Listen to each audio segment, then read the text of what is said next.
ہو کہ جس نے علامہ انور شاہ کشمیری دیا، خدا کی قسم آج تک دنیا ویسا مولوی دنیا کو نہ دے سکا. دنیا، میں ہندوستان کی بات نہیں کرتا، پوری دنیا آج تک علامہ انور شاہ کشمیری کا بدل پیش نہ کر سکی. وہ علامہ انور شاہ کشمیری علیہ الرحمہ، اللہ آپ کی قبروں کو نور سے بھر دے، جن کے شاگردوں کے شاگردوں کے شاگردوں کے شاگرد آج پوری دنیا میں پھیلے ہوئے ہیں، اور ہم سب کسی نہ کسی درجے آپ ہی کے روحانی شاگرد ہیں. السلام علیکم ناظرین گرامی. مدرسہ اسرار العلوم نیلی بھلیسہ ضلع ڈوڈا جموں و کشمیر کے سالانہ اجلاس کے موقع پر کلکتہ سے تعلق رکھنے والے ہندوستان کے مشہور مایہ ناز عالم دین، فصیح و بلیغ، مقرر و مبلغ حضرت مولانا ابو طالب رحمانی مدظلہ العالی کی تشریف آوری ہوئی. آپ کے واعظانہ، ناصحانہ، بلیغانہ خطاب سے عوام بھلیسہ، طلباء و طالبات مستفید ہوئے. ناظرین گرامی، آپ سے گزارش ہے کہ ویڈیو کو مکمل دیکھیں. ہمارے چینل ملک ٹائمز کو ضرور سبسکرائب کریں، ویڈیو کو لائک کریں اور کمنٹ باکس میں اپنے مشوروں سے ہمیں ضرور نوازیں. ملاحظہ فرمائے حضرت والا کا بلیغ و فصیح خطاب. الحمد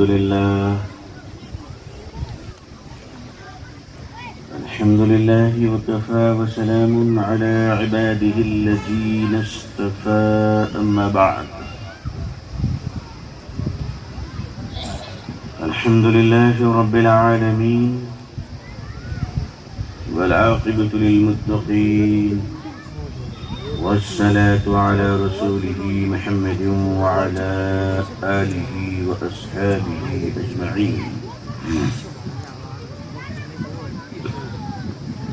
رب اشرح لي صدري ويسر لي أمري واحلل عقدة من لساني يفقهوا قولي.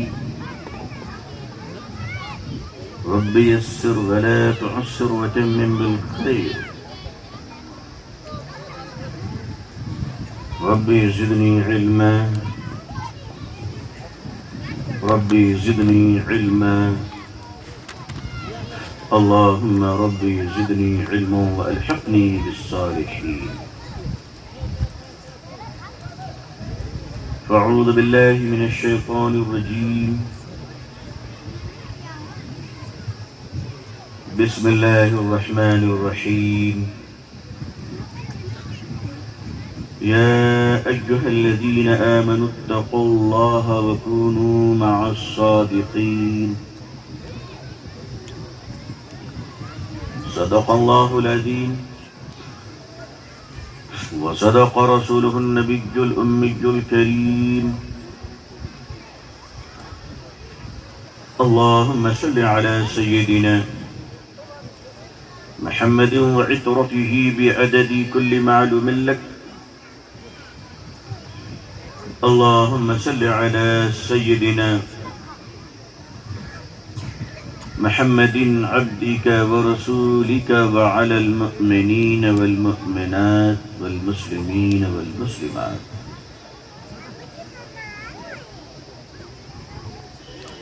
حضرات علماء کرام، بزرگان محترم، نوجوانان اسلام، عزیزان گرامی، پردہ نشین خواتین امت اسلامیہ،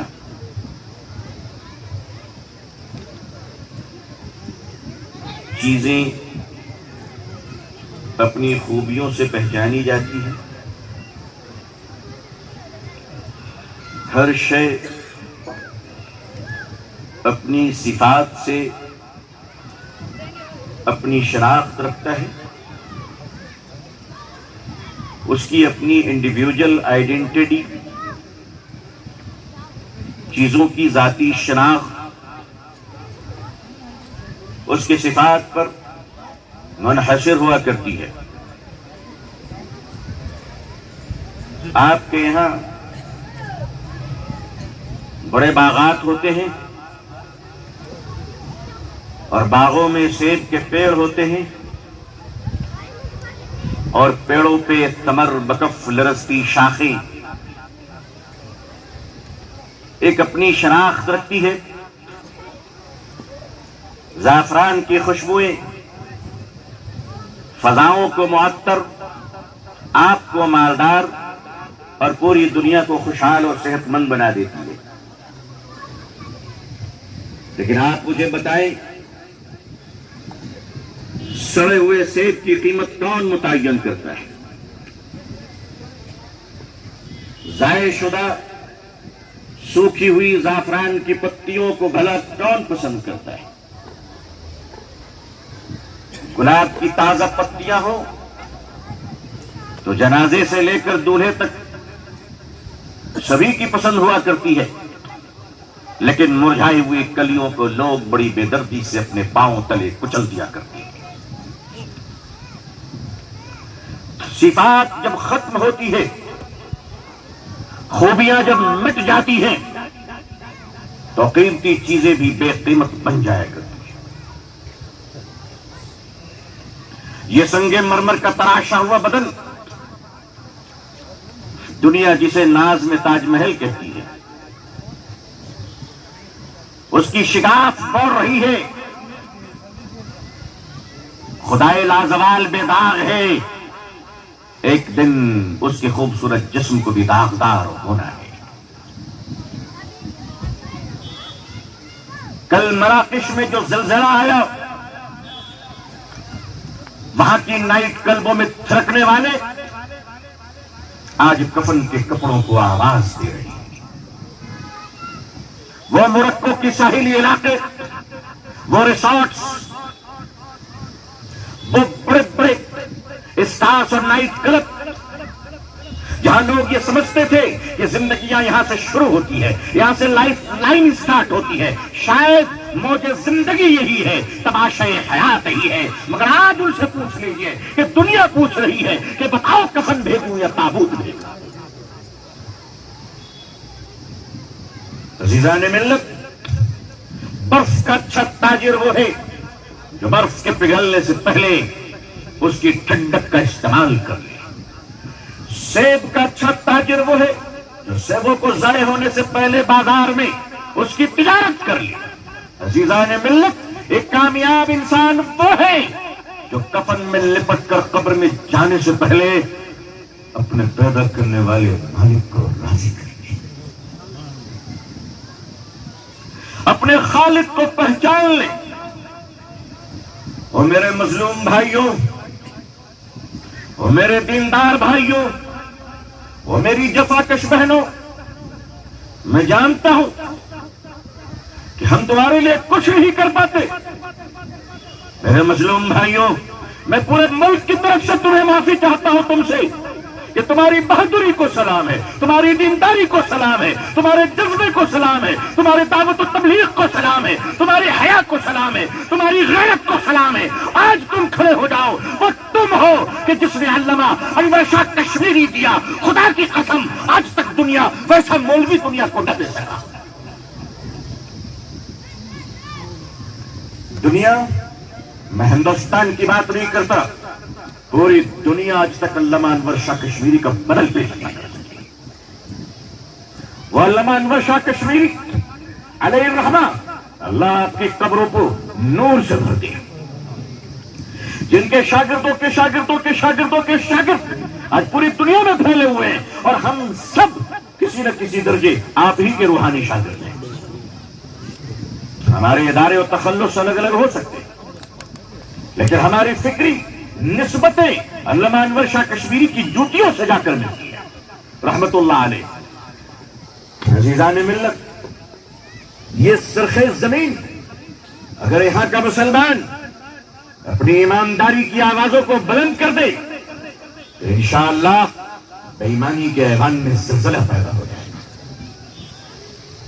عزیزان ملت، میرے غیور مسلمانوں، میں آپ کو سہلانے نہیں آیا، میں آپ کے غموں کا ماتم کرنے بھی نہیں آیا، میں آپ کے حالات کا مرثیہ بھی پڑھنے نہیں آیا. میں صرف یہ کہنے آیا ہوں، آؤ ہم اور تم مل کر اس بدبودار فضاؤں کو شریعت محمدی صلی اللہ علیہ وسلم اور سنت رسول کی خوشبو سے معطر کر دیں انشاءاللہ انشاءاللہ۔ اسی طرح انسان بھی اپنی صفات سے پہچانا جاتا ہے۔ عجیب صفات ہوتے ہیں انسان کے۔ اگر ہیرے کو سلیقے سے تراشا نہ جائے، مولانا صورت کے موجود ہے الحمدللہ، مولانا تو جانتے کیسے تراشا جاتا ہے۔ اگر ہیرے کو تراشنے میں غلطی ہو جائے تو اس کی قیمت پر فرق پڑ جائے گا۔ نبی کریم صلی اللہ علیہ وسلم نے بکریاں چرانے والے، مسافروں کو لوٹنے والے، نہ جانے کیسی کیسی زندگیاں تھی ان کی، لیکن حضور صلی اللہ علیہ وسلم نے جب ان کو تراشا تو خدا کی قسم وہ قیامت تک کے لیے محترم بنا دیے گئے۔ اور ہم اور آپ ان صحابی رسول صلی اللہ علیہ وسلم کے بارے میں دل و جان سے رضی اللہ تعالیٰ عنہ کہنے پر فخر محسوس کرتے ہیں، فخر محسوس کرتے ہیں۔ سیدنا حضرت عمر فاروق رضی اللہ تعالیٰ عنہ کا زمانہ ہے، آپ کی خلافت ہے، آپ امیر المومنین ہیں۔ مدینہ منورہ سے آپ نے فرمایا کہ میں عمرہ کرنے کے لیے مکہ جاؤں گا، مسلمانوں کی ایک بڑی جماعت آپ کے ساتھ ہو گئی۔ آج کل ہوتا ہے نا، کوئی بڑے بزرگ اگر اللہ کے راستے میں جا رہے ہیں، عمرے میں جا رہے ہیں، تو آپ کے یہاں سے بھی بہت سارے لوگ تیار ہو جاتے ہیں کہ حضرت کے ساتھ جائیں گے، مطاف میں دعا کریں گے، صفا مروہ میں دعا کریں گے، ملتزم میں دعا کریں گے، حضرت دعا کریں گے، ہم آمین کہیں گے۔ یہ جذبہ روحانیت اللہ قائم و دائم رکھے۔ اللہ والوں کی نسبت ہمیشہ رکھنا میرے بزرگوں، اگر دائیں بائیں بھی ہو گئے تو ٹھیک ہو جائیں گے انشاءاللہ، لیکن آدمی کے پاس علم بہت ہے اور نسبت نہیں ہے تو اس کے تباہ ہونے میں مجھے کوئی شبہ بھی نہیں ہے۔ میں تاریخ کا طالب علم ہوں، میں نے تاریخ کے ورقوں میں بھی بڑے بے ادب لوگوں کو دیکھا ہے، اور ہماری بدقسمتی ہے کہ آج کھلی آنکھوں بھی صحابہ کے گستاخوں کو دیکھ رہا ہوں، دیکھ رہا ہوں، اور انشاءاللہ نپٹوں گا جتنی اللہ طاقت دے گا، چھوڑنے والا تو خیر نہیں ہوں۔ کم از کم آپ حضرات کی طرف سے یہ سپاہی تیار ہے انشاءاللہ۔ سیدنا حضرت عمر رضی اللہ تعالیٰ عنہ جب عمرے کے لیے چلے تو مکے کے ہی تو رہنے والے تھے، وہ پہلے حضرت عمر کہاں کے رہنے والے تھے؟ بھائی مکے کے تھے، خطاب کے بیٹے تھے، مکے میں جوانی گزری تھی، بچپنا گزرا تھا، بعد میں ہجرت ہوئی تو مدینہ منورہ تشریف لے آئے۔ تو مکہ تو پرانا شہر ہے، مکہ تو پرانی بستی ہے ان کی، وہی ولادت ہوئی، وہی پلے، وہی بڑھے، وہ مکے کو نہیں جانتے تو کون جانتا؟ صحابہ کی ایک بڑی جماعت آپ کے ساتھ چل رہی تھی۔ جب آپ مدینہ منورہ سے نکلے اور نکلتے ہوئے چلتے چلتے چلتے چلتے چلتے جب مکے سے قریب آئے، 3-4 کلومیٹر دور مکہ ہے، تو آپ رک گئے۔ پانی کا چشمہ تھا، پیڑ تھے، سایہ دار پیڑ۔ ریگستان میں پانی اور پیڑ مل جائے تو گویا کہ دنیا میں کسی کو جنت مل گئی ہے۔ حضرت عمر رضی اللہ تعالیٰ نے رک کے اور آپ نے قافلے کو فرمایا کہ فریش ہو جاؤ، چلو تازہ ہو جاؤ، اب یہاں کے بعد ہم انشاءاللہ مکے میں داخل ہوں گے اور عمرہ کریں گے۔ تکان تھی سفر کی، اور سفر کی تکان کیا ہوتی ہے میرے خیال سے دوسری بار تجربے کی نوبت نہیں آئے گی۔ اللہ آسانیوں کا معاملہ فرمائے۔ میں نے جو کہا ہے اس جملے کا ترجمہ مولانا شفقت صاحب سمجھ گئے۔ تو عزیزان گرامی، حضرت عمر رضی اللہ تعالیٰ نے لوگوں سے فرمایا کہ میں سفر کی تکان کو اتار لوں۔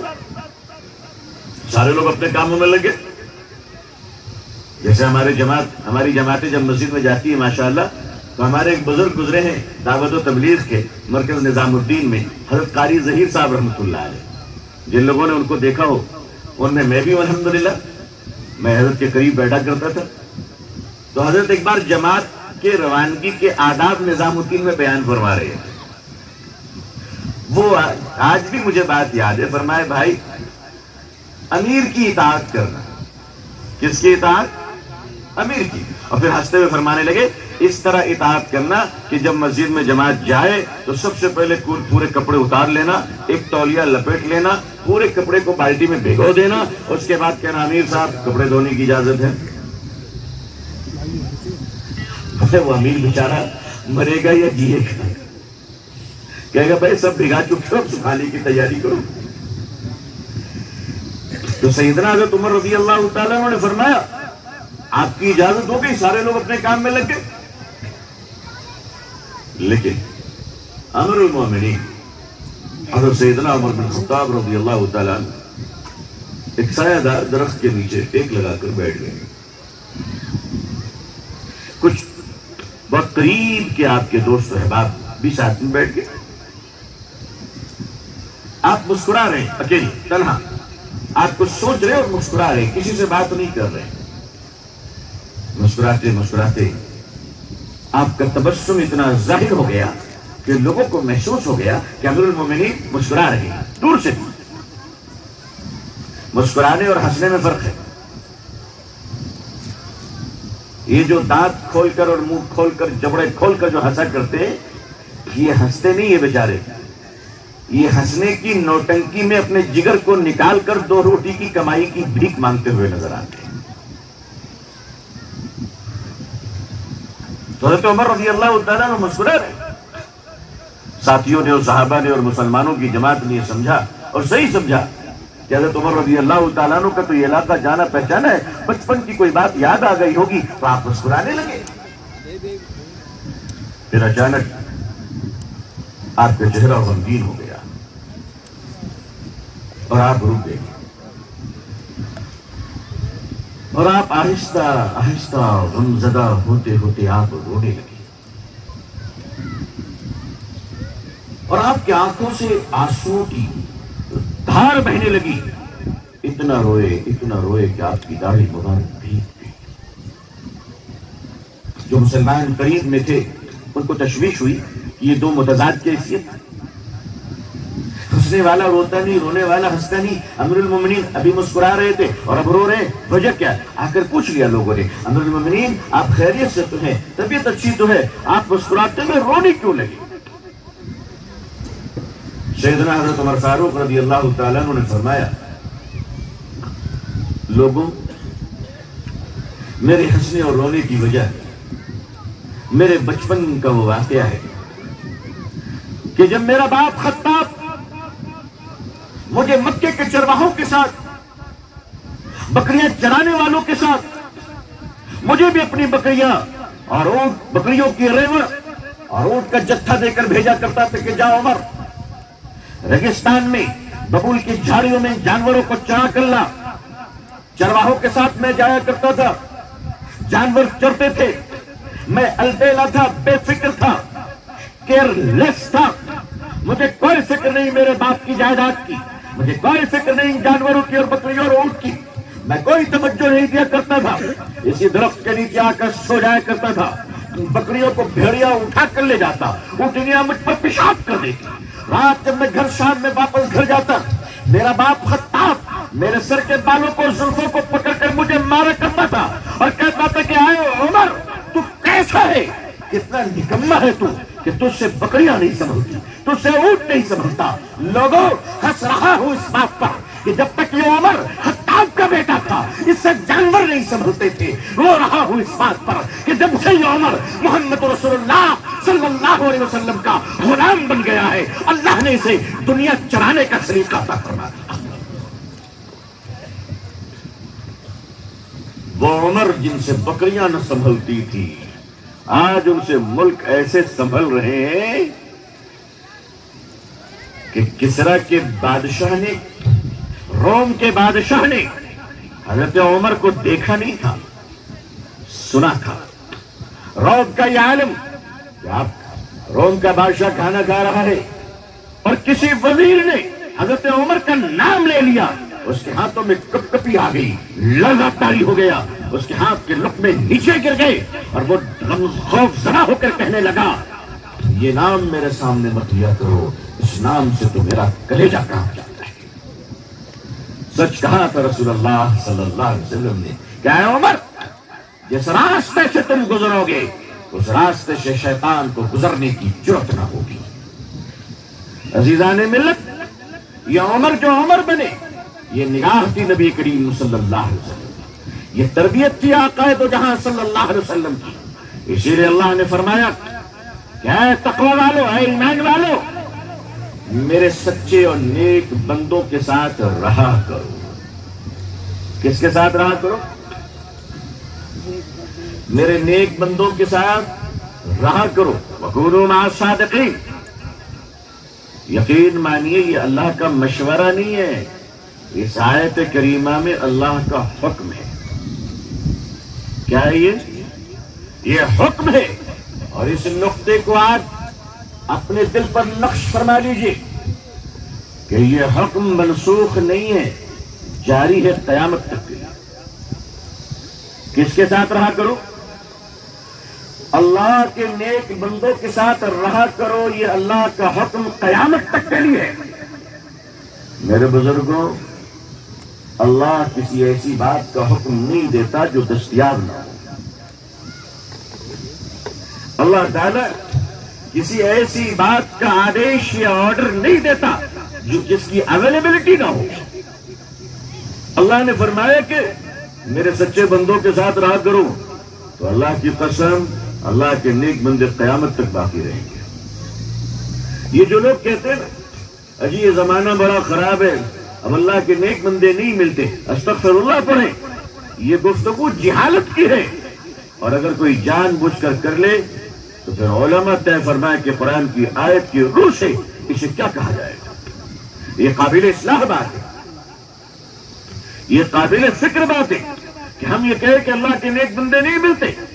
اللہ کے نیک بندے ہر دور میں دستیاب ہیں، ہماری نگاہیں اس کی متلاشی نہ ہوئی۔ پیاسوں کو پانی مل جاتا ہے، بھوکوں کو کھانا مل جاتا ہے، ننگوں کو کپڑے مل جاتے ہیں۔ اللہ سے مانگنے والوں کو اللہ کے محبوب بندہ نہیں ملے گا؟ اللہ کے محبوب بندے ہمیشہ ملیں گے۔ اس بات کی تمنا کیجئے کہ اللہ ہم گنہگاروں کو اپنے محبوب بندوں میں شامل فرما دیں۔ آمین یا رب العالمین۔ اس بات کی خود ہم اپنے لیے تمنا کیوں نہ کریں؟ میرے بزرگوں، نیک آدمی بننے کے لیے، بھلا مانوش بننے کے لیے، اللہ کے سچے اور بھلے بندے بننے کے لیے بڑی ریاضت کی ضرورت نہیں ہے، بہت زیادہ تقوی، پرہیزگاری، عبادت کے غلبے کی، اور بہت مخصوص لباس کہ جس کو دیکھ کر دور سے آدمی کہے کہ واہ سبحان اللہ، یہ تو انسان نہیں حضرت جبریل کے رشتہ دار معلوم ہو رہے ہیں۔ آج کل تو ایسے لباسوں میں دھوکے ہیں بھائی، اللہ والوں کے لباس تو متبرک ہے، ورنہ یہ لباس بھی آج کل مارکیٹنگ کے لباس ہے، تقوی فروشوں کے لیے، مذہب کی تجارت کرنے والوں کے لیے، شریعت کے بیچنے والوں کے لیے بھی یہی لباس تو ہے۔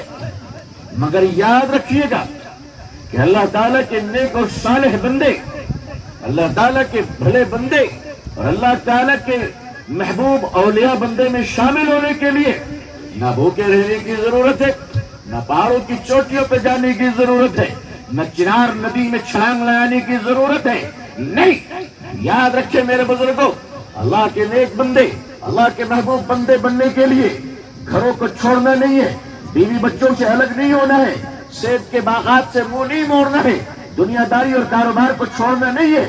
اللہ کے نیک اور محبوب بندہ بننے کے لیے سیاست چھوڑنے کی ضرورت نہیں، وکالت چھوڑنے کی ضرورت نہیں، ڈاکٹری چھوڑنے کی ضرورت نہیں، دنیا کے کسی جائز اور حلال پیشے کو چھوڑنے کی کوئی ضرورت نہیں ہے۔ لوگوں یاد رکھو، اللہ کے نیک بندے بننے کے لیے دنیا چھوڑنے کی نہیں، صرف گناہ چھوڑنے کی ضرورت ہے۔ کیا چھوڑنے کی ضرورت ہے؟ صرف گناہ چھوڑنے کی ضرورت ہے۔ آپ لوگ تو بہت نیک آدمی ہیں ماشاءاللہ، مگر اگر یہاں کے لوگ، آپ لوگ تو بہت اچھے آدمی ہیں، میں دوسرے علاقے کی بات کر رہا ہوں کہ اگر وہاں کے لوگ صرف جھوٹی قسمیں کھانا بند کر دے تو یہ وقت کے غوث قطب ابدال بن جائیں گے انشاءاللہ۔ صرف جھوٹی قسمیں کھانا بند کر دے، جھوٹ بولنا بند کر دے، انشاءاللہ آپ سے کوشش کریں گے، انشاءاللہ صرف ایک کام کریں ہم، آپ کو نہیں، آپ تو اچھے لوگ ہیں، میں اپنی بات کر رہا ہوں، آپ ہمارے لیے بھی دعا کریں کہ اللہ تعالیٰ مجھے بھی نیک اور صالح بنا دے۔ دیکھو میرے بزرگوں، جس طرح برتن کی خرابی سے دودھ پھٹ جاتا ہے، بولو پھٹتا ہے کہ نہیں پھٹتا؟ آپ کے یہاں دودھ پھٹتے ہیں؟ نہیں آپ کے نہیں پھٹتے ہوگے, آپ کے تو جنت سے دودھ آتا ہے. اچھا یہاں بھی پھٹتا ہے؟ میں سمجھتا تھا ہمارے علاقے میں پھٹتا ہے. دودھ کی صفت ایک ہی ہے. انشاءاللہ جنت میں دودھ کی دھیرے نہیں پھٹے گی, ہے نا انشاءاللہ. میرے بھائیوں, میرے بزرگوں, جس طرح برتن کی خرابی سے دودھ کیا ہوتا ہے, پھٹ جاتا ہے, جس طرح برتن کی خرابی سے دودھ پھٹ جاتا ہے, اسی طرح جھوٹ کے گناہ سے انسان کا ایمان بھی پھٹ جاتا ہے. جھوٹ, چاہے سامان بیچتے ہوئے جھوٹ بولا جائے یا ممبر پر کھڑے ہو کے کوئی حضرت صاحب جھوٹ بول دے, نعوذ باللہ. جھوٹ جس شعبے میں بولا جائے گا, جھوٹ بولی جائے گی, وہاں سے اللہ کی مدد اور نصرت و برکت رخصت ہو جائے گی. آج ہمارے ادارے پریشان کیوں ہیں؟ آج ہمارے گھر, میں بالکل میں مطلقاً یہ بات کہہ رہا ہوں, میرے مخاطب میں خود بھی ہوں, کہ دین داری اور دین کو سمجھنے والے حضرات اپنے کردار و اعمال کی حفاظت کریں تاکہ وہ دوسروں کے لیے نمونہ بن سکیں. اگر صاحب کردار و صاحب مسلک نمونہ نہ بن سکے تو ملت کے افرادوں کا پھر بڑا نقصان ہو جائے گا, بڑا نقصان. اس کو یوں سمجھ لیجیے آپ کہ آپ نے جوہری کو کبھی سونا تولتے ہوئے دیکھا ہے کہ نہیں دیکھا ہے؟ زیور کی دکان میں تولتا ہے نا, آپ نے دیکھا ہوگا کہ وہ بالکل شیشے کے بکس کے اندر اس کی ترازو رہتی ہے نا. اچھا آپ لوگ جو سیب تولتے ہیں وہ شیشے کے بکس میں تولتے ہیں یا یوں ہی تولتے ہیں؟ تولا دھڑا دھڑ تولا, دھڑا دھڑ تولا, ماشاءاللہ. اچھا ایک بات بتائیے, 10 کلو سیب کی ترازو میں اگر 50 مکھیاں بیٹھ جائیں تو کوئی فرق پڑے گا جی؟ 50 مکھیاں اگر بیٹھ گئی کوئی فرق پڑے گا؟ کچھ نہیں. آپ نے کہا کوئی بات نہیں, تولو. سیب تولنے والے ترازو پہ اگر 50 مکھیاں بیٹھ جائیں تو کوئی فرق نہیں پڑنے والا, لیکن اگر سونے کے زیور توڑنے والے ترازو پہ ایک مکھی بھی بیٹھ گئی تو 15,000 روپے کا فرق پڑ جائے گا. بولو پڑے گا کہ نہیں پڑے گا؟ کیا فرماتے ہیں آپ؟ کتنا فرق پڑے گا بھائی؟ 15,000 کا فرق پڑ جائے گا. دنیا گناہوں کے جہنم میں بھی اگر ڈوب گئی کوئی فرق نہیں پڑے گا. اگر مسلمانوں کا دیندار طبقہ گناہوں سے توبہ نہ کیا تو اس کائنات میں پھر بڑا فرق پڑ جائے. اگر یہ رونے والی جماعت تیار نہ ہوئی اللہ کے سامنے, اگر معافی مانگنے کا سلسلہ ہم نے شروع نہ کیا, مسلمانوں یہ دنیا آج اگر خوشحال ہے تو تمہارے آنسوؤں کی برکت سے. مسلمانوں اگر یہ کھیتیاں آباد ہیں اور درختوں کے پھل میٹھے ہیں تو اللہ والوں کے ذکر کی برکتوں سے. جب اللہ کے نیک بندے راتوں میں روتے ہیں تو ہم جیسے گنہگار چین سے سوتے ہیں. مسلمانوں آپ طے کریں دنیا کیا کرتی ہے اس سے ہمیں کوئی مطلب نہیں, لیکن اللہ نے ہمیں اتنا عظیم بنایا ہے کہ ہمارے لیے لازم ہے کہ ہم صبح و شام اپنی گندگیوں کو دھوتے رہیں اور اللہ سے اپنے گناہوں کے لیے معافی مانگتے رہیں. اپنے آپ کا تقابل دوسری قوموں سے نہ کریں کہ دنیا کیا کر رہی ہے. جب مکہ فتح ہوا, نبی کریم صلی اللہ علیہ وسلم جب مکے میں آپ تشریف لائے تو آپ سب جانتے ہیں نا کہ جب مکہ فتح ہوا تو خون کا ایک قطرہ نہیں بہا تھا, الحمدللہ ایک قطرہ. لیکن آپ نے مکے میں اعلان فرما دیا فلاں کے گھر میں جو چلا جائے اسے امن ہے, فلاں جگہ جو چلا جائے اس کو امن ہے. ابو جہل کیسا آدمی تھا یہ بتانے کی ضرورت نہیں. ابو جہل کا ایک بیٹا تھا جنہیں ہم آج احترام سے نام لیتے ہیں, حضرت اکرمہ رضی اللہ تعالیٰ عنہ. اکرمہ بن عمر بن ہشام لوگ اکرمہ بن ابو جہل بھی کہتے ہیں پہچان و شناخت کے لیے. جیسے ہی مکہ فتح ہوا حضرت اکرمہ بھاگ گئے. ان کو یاد آ گیا کہ ہم نے کیا سلوک کیا تھا مسلمانوں کے ساتھ. آج اگر میں پکڑا گیا تو مسلمان مجھے زندہ نہیں چھوڑے. بھاگ گئے. حضرت اکرمہ کی بیوی بڑی چالاک تھی, وہ بڑی سمجھدار تھی. اکثر مسلمانوں اپنی بیویوں کی عزت کرو, دنیا سے لے کر آخرت تک جنت میں جانے کا سبب یہی بنے گی انشاءاللہ. بنے گی انشاءاللہ. اپنی بیویوں کی عزت کیجیے. حضرت اکرمہ جب ملک شام کی سرحد کی طرف جا رہے تھے تو بیوی رات کے اندھیرے میں شوہر کو چھپا کر لائی, اور کسی طرح چھپتے چھپاتے بیوی اکیلی نبی پاک صلی اللہ علیہ وسلم کی خدمت میں پہنچ گئی اور کہنے لگی یا رسول اللہ صلی اللہ علیہ وسلم میرے شوہر اکرمہ کو معاف کر دیجئے, آپ کی خدمت میں آنا چاہتا ہے. میں چاہتی ہوں کہ وہ آ جائے, وہ جان کے خوف سے کانپ رہا ہے.